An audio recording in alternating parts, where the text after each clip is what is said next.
है उसको और थोड़ा डिस्कस कर लेते हैं, जिसको हम बोलते हैं टीसीपी/आईपी मॉडल। बेसिकली हमारे पास दो तरह के मॉडल्स हैं, एक है हमारा ओएसआई मॉडल, दूसरा है टीसीपी/आईपी मॉडल, राइट।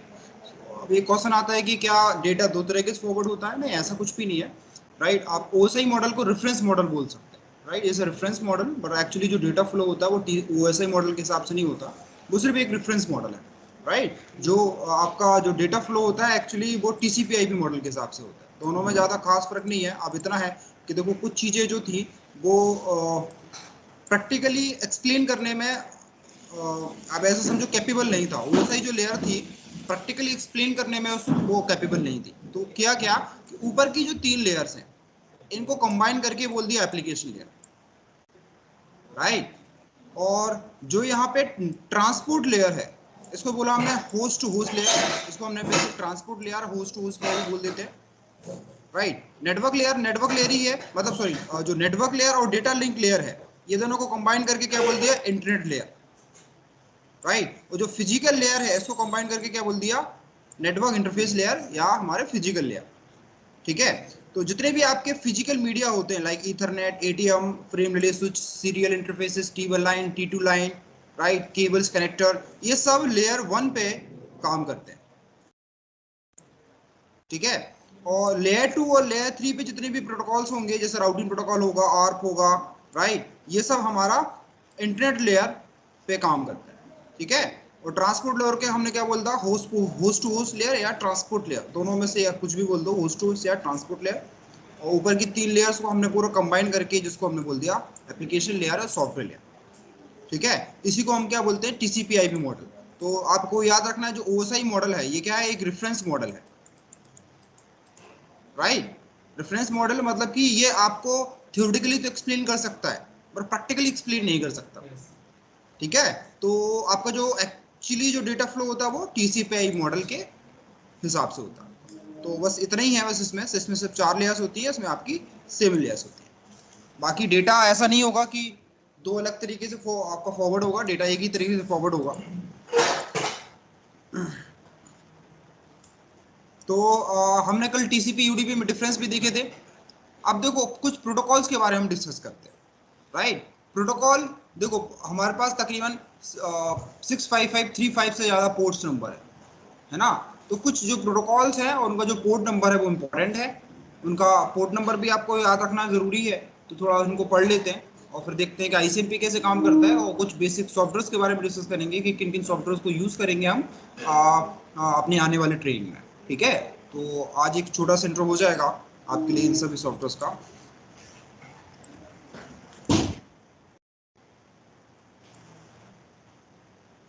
पोर्ट नंबर पता है ना, हर एक प्रोटोकॉल का एक पोर्ट नंबर होता है। आपको पता है इसका मतलब क्या होता है पोर्ट नंबर का? What the means? जैसे कि हम वेब ब्राउजिंग किसकी हेल्प से करते हैं? HTTPS कॉल है, right, hyper text terminal protocol secure, ठीक है, जो कि टीसीपी पोर्ट नंबर 443 को यूज करता है।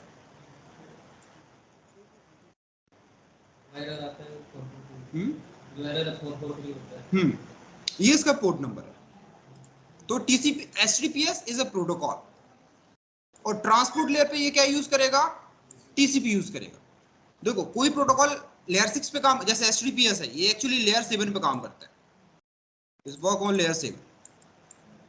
तो जो भी लेयर 7 की प्रोटोकॉल होंगे वो लेयर 4 पे कोई ना कोई ट्रांसपोर्ट लेयर यूज करेंगे, आइदर वो टीसीपी यूज करेंगे, आइदर वो यूडीपी यूज करेंगे, आइदर उनका ओन ट्रांसपोर्ट लेयर होगा, राइट। जैसे एक प्रोटोकॉल है लाइक EIGRP, ठीक है, ये लेयर 4 पे RTP यूज करता है, रिलायबल ट्रांसपोर्ट लेयर यूज करता है। बात समझ में आया? तो कोई भी प्रोटोकॉल हो वो लेयर 4 पे ट्रांसपोर्ट लेयर पे किसी न किसी को यूज करेगा, आइदर टीसीपी होगा, आइदर यूडीपी होगा, आइदर उसका ओन ट्रांसपोर्ट लेयर होगा, ठीक है। तो डिपेंड करता है, जैसे कि HTTPS जो है तो वो टीसीपी पे वर्क करता है, तो ट्रांसपोर्ट लेयर पे वो क्या यूज करेगा? टीसीपी यूज करेगा। तो ठीक है, और आपको ये समझ में आता है पोर्ट नंबर की क्यों जरूरत पड़ी हमें? What are the means of this port number? Why we need it?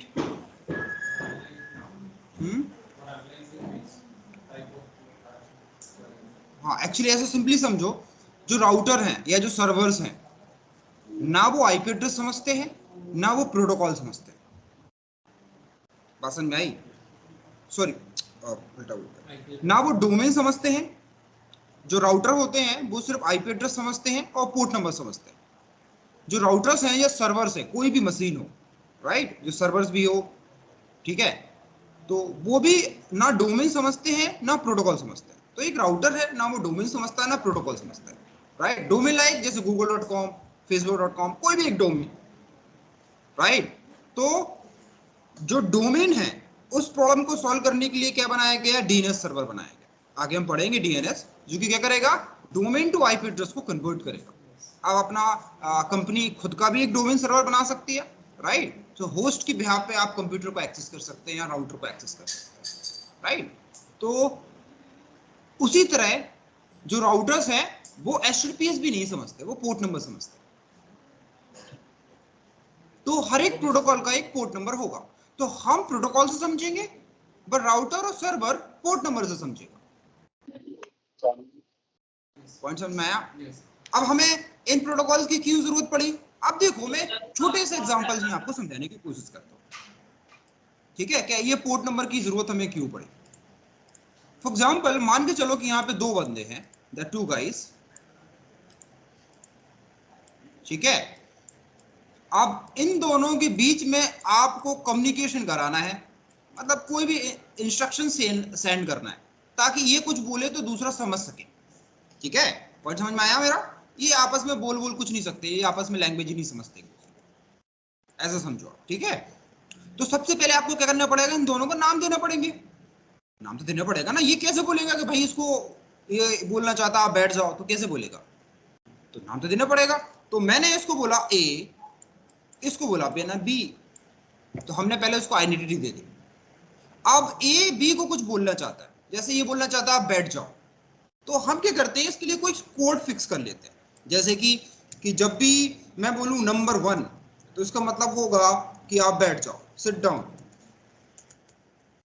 अगर जब भी मैं बोलूं नंबर 2, तो लाइक आप दौड़ जाओ। और जब भी मैं नंबर बोलूं 3, तो लाइक आप सो जाओ। ये हमने इंस्ट्रक्शन सेंड कर लिया, मतलब सेट कर लिए, ये दोनों से सेट किए। मतलब जो नंबर का मतलब इधर होगा, वही नंबर का मतलब इधर होगा। पॉइंट समझ में आया? अब ए बोलना चाहता है बी को कि आप भाग जाओ, राइट। तो वो कैसे ट्रैफिक जनरेट करेगा? वो कैसे करेगा कि ए ने भेजा,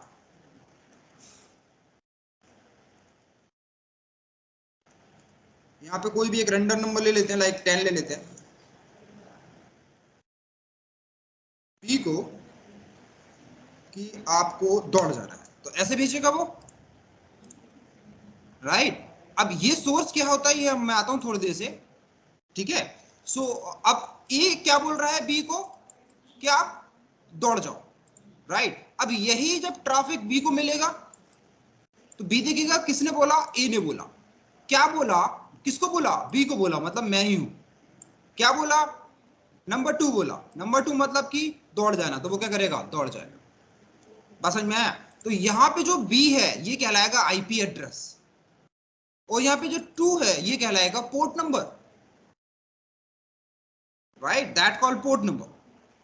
तो जब आप ब्राउजर पे जाके आप टाइप करते हैं https:/google.com, या आप कोई भी वेबसाइट, राइट, मैं गूगल इसलिए लेता हूं तो ज्यादा फेमस है, उसका मतलब ये नहीं है, ठीक है। तो आपने ब्राउजर से कैसे ट्रैफिक जनरेट किया? आपने ब्राउजर से बोला कि मुझे गूगल पे जाना है, तो मैं मान के चलता हूं गूगल की आईपी 1.1.1 है फॉर एग्जांपल, और जो एचटीटीपीएस का पोर्ट नंबर क्या है? 443। आपने ये ट्रैफिक जनरेट किया, ठीक है। तो हमने राउटर को क्या बोला कि भाई मुझे इस पे जाना है, 1.1 पे जाना है, राउटर आपको 1 पे लेके जाएगा। अब गूगल तक पहुंच गया, अब गूगल कैसे समझेगा कि भाई आपको चाहिए क्या है, रिप्लाई क्या करूं मैं? तो वो इस पोर्ट नंबर को देख के समझेगा कि वो वेब पेज की मुझे रिक्वेस्ट कर रहा है, तो वो अपने क्या करेगा? वेबसाइट के साथ आपको रिप्लाई कर देगा, राइट। उसी तरह अगर यही पोर्ट नंबर में चेंज करके, जैसे रिमोट एक्सेस करने के लिए हम टीसीपी और एसएसएच प्रोटोकॉल यूज करते हैं, इसी पोर्ट नंबर को मैं चेंज करके 21 कर दूं, तो इसका मतलब होगा कि मैं गूगल से बोल रहा हूं कि आपका मुझे रिमोट एक्सेस चाहिए, राइट। मुझे कोई फाइल ट्रांसफर करनी है, फाइल डाउनलोड करना है, तो उसको पोर्ट नंबर चेंज हो जाएगा। तो ये पोर्ट नंबर होते क्या होते हैं, सर्विसेज डिफाइन करते हैं। पसंद में आया? तो अगर मैं अपने विंडो से जाके पोर्ट नंबर 443 ब्लॉक कर दूं तो मैं वेब ब्राउजिंग नहीं कर पाऊंगा और रेस्ट ऑफ ट्रैफिक चलेगा। मेरा पॉइंट समझ में आया? क्योंकि HTTPS की हेल्प से ही आप वेब ब्राउजिंग कर पा रहे हैं, जिसका पोर्ट नंबर है 443। पसंद में आया? अब उसी तरह कुछ कॉमन पोर्ट्स नंबर होते हैं TCP UDP के।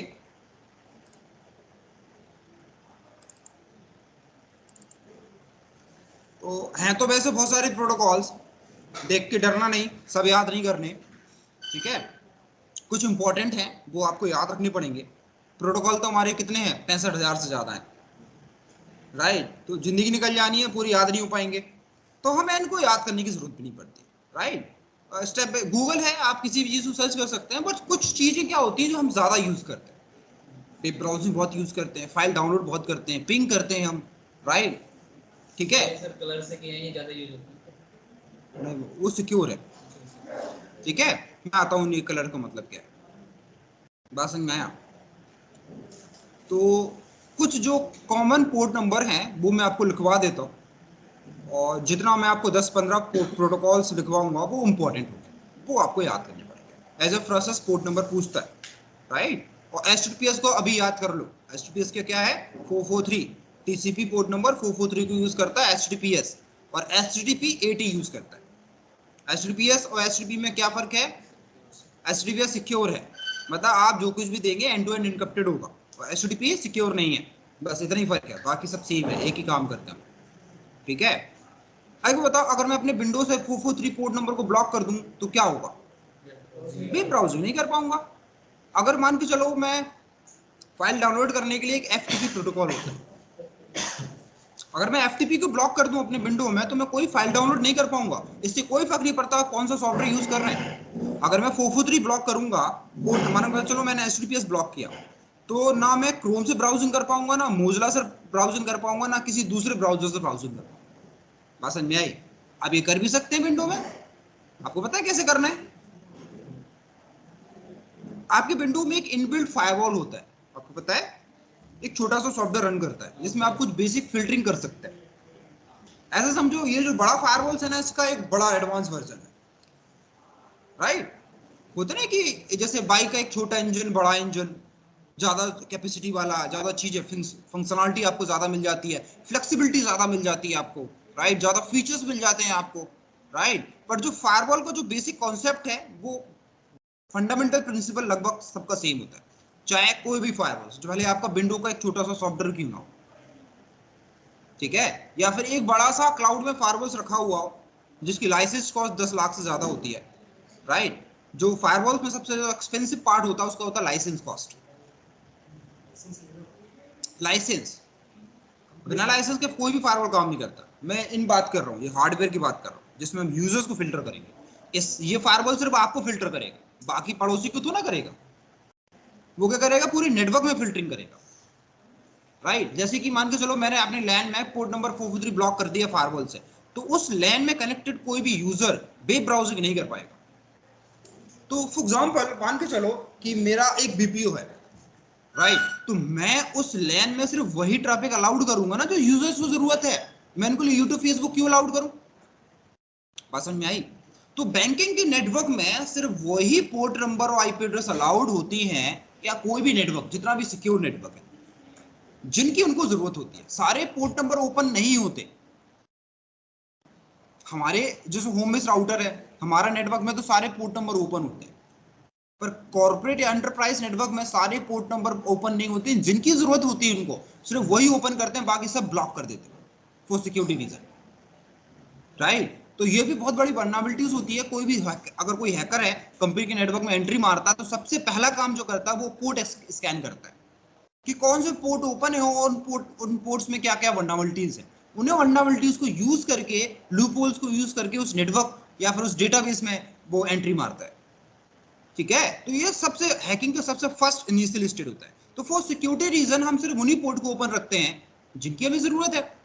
अगर कोई एप्लीकेशन इंस्टॉल होता है वो किसी दूसरे पोर्ट नंबर को यूज करता है तो उसको नेटवर्क एडमिनिस्ट्रेटर को बोलना पड़ेगा कि भाई मेरा ये सॉफ्टवेयर मैं यूज कर रहा हूं नया अपने नेटवर्क में और ये पोर्ट नंबर यूज करता है, इसको ओपन करो। तब वो ओपन करेगा, तब वो एप्लीकेशन काम करेगी। अब पोर्ट नंबर कौन सा यूज कर रहा है, जैसे स्काइप, स्काइप भी एक पोर्ट नंबर यूज कर रहा होगा। आप चाहे देख सकते हैं, सिंपली यूज वारशॉट, आपको बता देगा डेस्टिनेशन पोर्ट नंबर क्या है। अगर मैं पोर्ट नंबर बंद कर दूंगा तो मेरा स्काइप काम नहीं करेगा, बाकी सारे सॉफ्टवेयर काम करेंगे, या वो पोर्ट नंबर यूज करने वाले सारे एप्लीकेशन ब्लॉक हो जाएंगे। बस मैं आप देखो, अभी मैं वेब ब्राउजिंग कर पाऊंगा, बिल्कुल कर पाऊंगा, मैं कुछ भी खेलूं, like I can do it, right. मैं कोई वेबसाइट ओपन कर सकता हूं, कुछ भी ओपन कर सकता हूं, बिल्कुल। अब मैं क्या करता हूं, अपने फायरवॉल ओपन करता हूं, सिंपली सर्च करना फायरवॉल। ये कोई बहुत बड़ा नहीं, बहुत छोटी चीज है इसको कॉन्फ़िगर करना। ये सर इसमें डिफॉल्ट रहता है हमारा फायरवॉल में, या उसको उनका उसका जो पोर्ट नंबर होता है ना डाउन होता है। आपका क्वेश्चन क्या पूछ रहे हैं? अगर जैसे फायरवॉल में गए तो फेसबुक का हमें पोर्ट नंबर ब्लॉक करना है। फेसबुक नहीं, देखो आप नहीं समझे। आप फेसबुक, गूगल, आप क्या यूज कर रहे हैं? ब्राउजर यूज कर रहे हैं। ब्राउजर HTTPS ट्रैफिक जनरेट करता है, बात समझ आई? अब HTTPS पर रन होने वाली जितनी भी वेबसाइट होंगी, चाहे फेसबुक हो चाहे गूगल हो, वो सारी ब्लॉक हो जाएगी, राइट। लेकिन मैं यहाँ पे स्काइप यूज कर रहा हूँ, ये भी इंटरनेट को यूज करके ही तो क्लास हो रही है ना, राइट। अब ये HTTPS ट्रैफिक तो ना जनरेट कर रहा है, तो ये तो ना ब्लॉक होगा। बाकी ब्राउज क्रोम हो चाहे मोजिला हो चाहे इंटरनेट एक्सप्लोरर हो, ये जनरेट तो HTTPS ट्रैफिक ही करेंगे ना। तो मेरी वेब ब्राउजिंग नहीं काम करेगी, बाकी सब काम करेगी। मेरा पॉइंट समझ में आया? ठीक है। तो आप किसी स्पेसिफिक सर्विसेज को बंद करना या चालू करने के लिए हम पोर्ट नंबर को ओपन या ब्लॉक कर देते हैं, ताकि हम सर्विसेज को कंट्रोल कर सकें, राइट। आपके घर के नेटवर्क में सारे पोर्ट नंबर ओपन होते हैं, पर कॉर्पोरेट में सारे पोर्ट नंबर ओपन नहीं होते। वो सिर्फ उनको ओपन करते हैं जिनकी जरूरत होती है, रेस्ट ऑफ ब्लॉक होते हैं, ठीक है। तो आप ऐसा भी कर सकते हैं, यहाँ से जाओ विंडो डिफेंडर अलाउ, ये फायरवॉल्स में क्लिक करना, तो उस तरह का टैब खुलेगा, शायद आपको दिख रहा हो। तो यहाँ पे आपको एक पॉलिसी दिख रही है, इनबाउंड आउटबाउंड। और एक बात ध्यान रखना, फायरवॉल की एक डिफॉल्ट प्रॉपर्टी होती है। फायरवॉल जैसे कि मेरा एक पीसी है, इसी के अंदर एक फायरवॉल काम कर रहा है, विंडो में तो इनबिल्ट है ना, फायरवॉल काम कर रहा है, तो इसको मैं थोड़ा बाहर कर देता हूँ। ये मेरा पीसी है और ये एक फायरवॉल है। उसके बाद मान के चलो कुछ भी कनेक्टेड है, स्विच कनेक्टेड है, इसके बाद पूरा इंटरनेट कनेक्टेड है, आईसी। तो फायरवॉल की एक डिफॉल्ट प्रॉपर्टी होती है कि जो ट्रैफिक अंदर से बाहर जाएगा वही ट्रैफिक बाहर से अंदर आएगा। आप बाहर से बैठ के कोई ट्रैफिक अंदर जनरेट नहीं कर सकते, बस मैं एप्लीकेशन ने जो ट्रैफिक जनरेट किया उसी का रिप्लाई ही वापस करेगा फायरवॉल। मान के चलो कि यहाँ पे कोई दूसरा यूजर कनेक्टेड है, ठीक है, तो ये इसको कोई भी ट्रैफिक जनरेट करता है तो फायरवॉल इसको यहीं ड्रॉप कर देगा, बस में इसकी एक डिफॉल्ट प्रॉपर्टी है। चलो कोई नहीं, आगे हम डिस्कस करेंगे। और यहाँ पे दो तरह के रूल है, अगर आपको दिख रहा है, जूम कर देता हूं।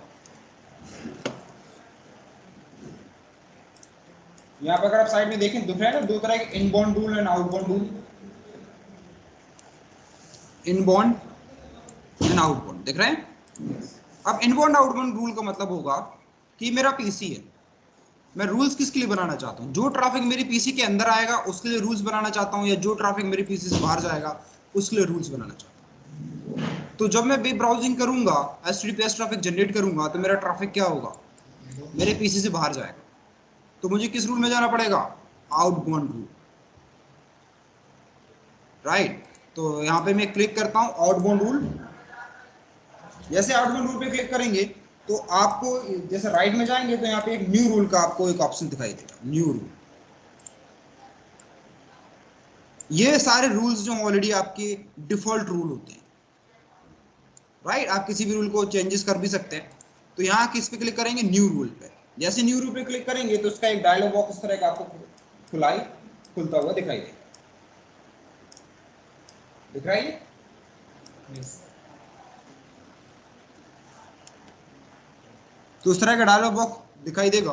तो वो पूछ रहा है किस हिसाब से ब्लॉक करना चाहते हैं, प्रोग्राम्स को ब्लॉक करना चाहते हैं, पोर्ट नंबर के बेसिस पे ब्लॉक करना चाहते हैं, और कस्टमाइज रूल देना चाहते हैं, तो हमें पोर्ट नंबर के बेसिस पे ब्लॉक करना है। तो पोर्ट पे क्लिक करो, नेक्स्ट।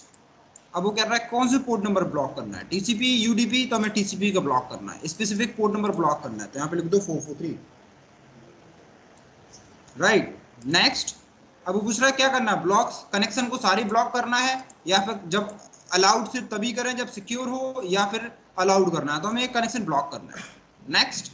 किस डोमेन में करना है, 3 डोमेन में करना है। नेक्स्ट।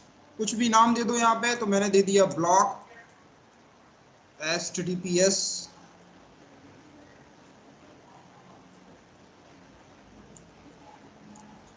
ठीक है, यहाँ पे कुछ भी लिख दो, कुछ भी लिख दो यहाँ पे, ये सब खुद को समझ लेंगे। Then finished. तो मेरा एक रूल जो है यहाँ पे आप देखें, ब्लॉक HTTPS इज एक्टिवेटेड सभी प्रोफाइल के लिए। अब मैं क्या करता हूँ, मैं अगेन वेब ब्राउजर पे जाता हूँ, अगेन मैं ब्राउजर पे जाता हूँ। खैर यहाँ पर रिफ्रेश करेंगे तो ये तो एक्चुअली उसने कैसे में कर रखा है, तो ये वेबसाइट समझ में आया क्यों ओपन हो गई थी ये, क्योंकि है ना उसने कैसे में रख रखा हुआ ना वेब पेज को ऑप्टिमाइज करने के लिए, जो लोकल कैसे में आपको वेबसाइट को वो स्टोर करके रखता है, राइट। लेकिन यहाँ पे जब मैंने दूसरी वेबसाइट ओपन की जैसे SBI ऑल बैंकिंग, तो इट्स नॉट ओपनिंग, राइट। क्या बोल रहा है, your internet access is blocked, right. लेकिन मेरा स्काइप काम कर रहा है, स्काइप इज वर्किंग, इसमें कोई इशू नहीं है। अगर स्काइप वर्किंग नहीं होता तो क्लास डिस्कनेक्ट हो जाती है। बात समझ में आया? अगर मान के चलो मुझे स्काइप को ब्लॉक करना है, मैं चाहता हूँ स्काइप काम ना करे, तो सबसे पहले आपको क्या करना पड़ेगा, आप चाहें तो स्काइप की सर्वर एड्रेस से भी ब्लॉक कर सकते हैं, आप चाहें तो उसके पोर्ट नंबर को ब्लॉक कर देंगे, पोर्ट नंबर ब्लॉक करेंगे तो सारी सर्विसेज ब्लॉक होंगी, ठीक है। तो स्काइप का जो पोर्ट नंबर है वो देख लो आप, तो मैंने वाईफाई पे क्लिक किया, ये सारा स्काइप का ही ट्रैफिक है, जो मैं इसको स्टॉप कर देता हूँ, ये सारा स्काइप का ट्रैफिक है, ये दिख रहा है ना यूडीपी पोर्ट नंबर, इस पे जाओ, जो डेस्टिनेशन पोर्ट नंबर है इसको ब्लॉक कर दो 3480। अगर मैं इसको ब्लॉक कर देता हूं तो मेरा स्काइप काम नहीं करेगा, बाकी सब कुछ काम करेगा। पॉइंट समझ में आया? ठीक है। तो इस तरह से क्या कर सकते हैं कि आप ट्रैफिक को कंट्रोल कर सकते हैं, कौन सा ट्रैफिक अलाउड करना है, कौन सा ट्रैफिक नहीं अलाउड करना है, डिनाई करना है, ठीक है। तो यही बेसिकली मेन रूल होता है फायरवॉल का। बस जब आप आगे जाते हैं सिक्योरिटी में जाते हैं तो इसको एडवांस लेवल पे देखते हैं। ये तो मैंने बहुत बेसिक लेवल पे बताया, बहुत बेसिक अंडरस्टैंडिंग, ताकि आपको समझ में आए कि what is the role of firewalls, what is the role of port number and IP address, right. इसका बेसिक फंक्शनलिटी क्या है, क्योंकि जब तक आपको ये पता नहीं होगा किसी भी टेक्निकल ट्रैक में आप मुश्किल होगा आपके लिए जाना। ठीक है। तो मैं अब देखो इस रूल को मैं वहां पे डिसेबल कर दूं, तो मैं राइट क्लिक करता हूं और सिंपली क्या कर देना आपको, डिलीट या डिसेबल रूल, दिख रहा है ऑप्शन, यहाँ पे राइट क्लिक करें, यही था ना ब्लॉक HTTPS, तो डिसेबल कर दो या डिलीट कर दो, तो मैं यहाँ पे डिलीट कर देता हूँ, राइट। मेरा डिलीट हो गया। मैं अगेन जाऊँ उसी पे वेबसाइट पे, ब्राउजर अगेन ओपन करता हूँ, तो अगर मैं रिफ्रेश करूंगा तो मेरा वापस काम करने लगेगा, ठीक है। जैसे सर आपने कैसे बताया उसको, किस तरह क्या? से वो पहले कैसे का जो बताया आपने, भाई देखो, आपने कभी नोटिस किया कि एक बार वेबसाइट ओपन करें थोड़ा स्लो होती है, दोबारा ओपन करें तुरंत खुल जाती है? तो होता क्या है, ब्राउजर वेब एक्सपीरियंस को अच्छा करने के लिए कुछ कुकीज और कैसे लोकल हार्ड डिस्क में स्टोर करता है। जब सेम वेबसाइट आप दोबारा ओपन करते हैं तो वो इंटरनेट से ना डाउनलोड करते हुए जो कंटेंट है वो अपने लोकल कैसे से ही उठा के आपको दिखा देता है, ताकि इन डेटा सेव हो सके। अब एक ही चीज को बार बार रिफ्रेश करेंगे, आप एक ही चीज को बार बार खोलेंगे तो बार बार डाउनलोड करेगा ना वो। इससे अच्छा क्या है कि लोकल वेब ब्राउजर लोकल कैसे में स्टोर कर लो।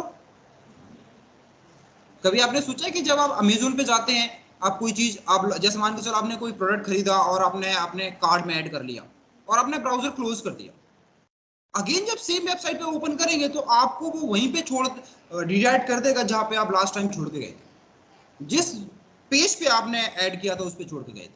तो होता क्या है कि वो आपने कुछ जो कुकीज होती हैं, आपने नोटिस किया वो एक्सेप्ट करने के लिए बोलता है कुकीज। Yes sir. तो उससे क्या होता है कि वो आपकी ब्राउजिंग को, ब्राउजर को ट्रैक कर पाता है कि आप कहाँ तक ब्राउज कर चुके हैं, आपकी हिस्ट्री पता चल जाएगी उसको कि क्या क्या आप कर चुके हैं, राइट।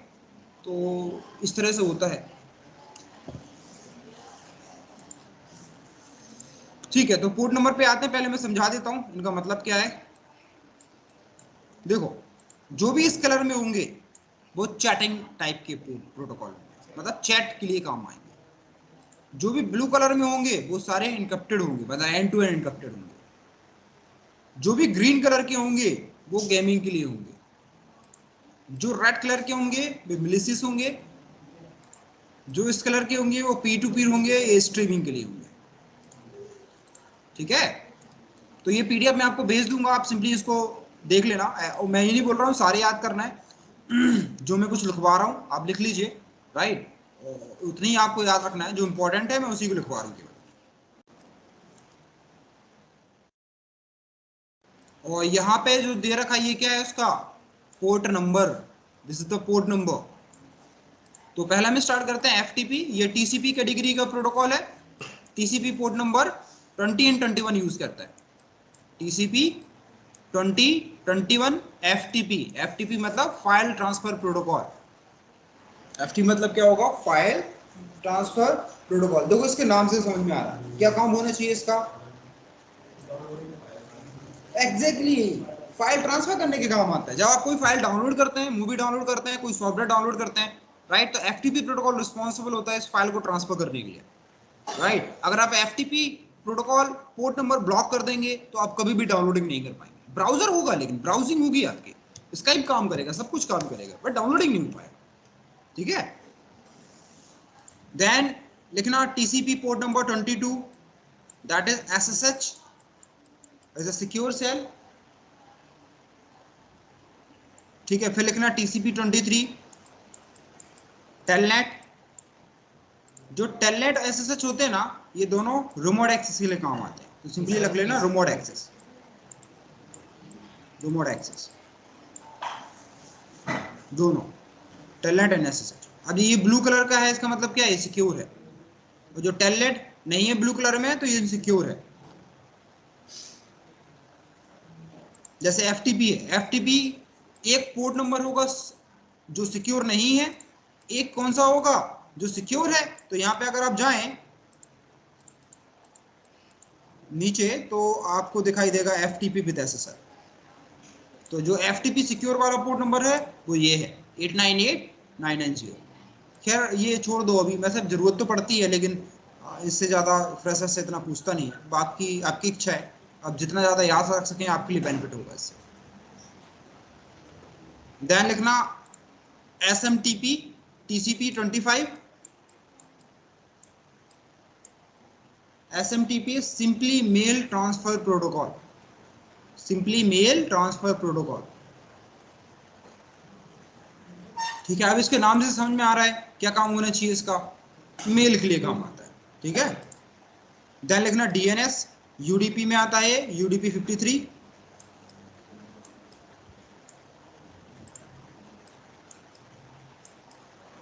इसका आपको बताया था डोमेन नेम सर्वर या सर्विस। देन अगेन है डीएससीपी, ये भी यूडीपी में आता है